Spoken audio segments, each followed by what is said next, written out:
నమస్తే అండి. నా పేరు doctor Nitesh Pagadala, surgical gastroenterologist and advance laparoscopic surgeon, Medicover hospitals, Nellore.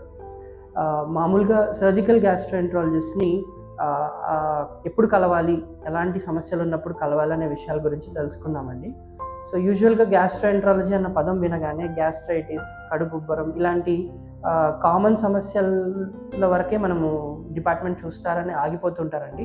ఇవి కాకుండా మనకి ఏదైనా తీవ్రమైన కడుపు నొప్పి వచ్చినా, ఆ కడుపు నొప్పి తీవ్రత పెరుగుతూ ఉన్నప్పుడు కానీ, లేదా కడుపు నొప్పి అనేది మనం ఆహారం తీసుకున్న తర్వాత ఎక్కువ అవుతున్నప్పుడు కానీ, లేదా ఇవే కాకుండా వామిటింగ్స్ అవ్వడం కానీ, ఆకలి లేకపోవడం కానీ, లేదా మనకి తెలియకుండానే ఒక 5 to 6 kgs or 10 kgs weight loss అయిపోవడం కానీ, బరువు తగ్గడం, ఇలాంటి సమస్యలు ఏదన్నా ఉన్నప్పుడు మనం సర్జికల్ గ్యాస్ట్రోఎంట్రాలజిస్ట్ని కలిస్తే ప్రాబ్లం ఏంటి అనేది డయాగ్నోసిస్ చేయడం ద్వారా త్వరగా ప్రాబ్లం నుంచి మనం పూర్తిగా బయటపడే అవకాశం అనేది ఉంటుందండి. సో ప్రతి ప్రాబ్లంకి మనకి సొల్యూషన్ అనేది ఖచ్చితంగా పాసిబుల్.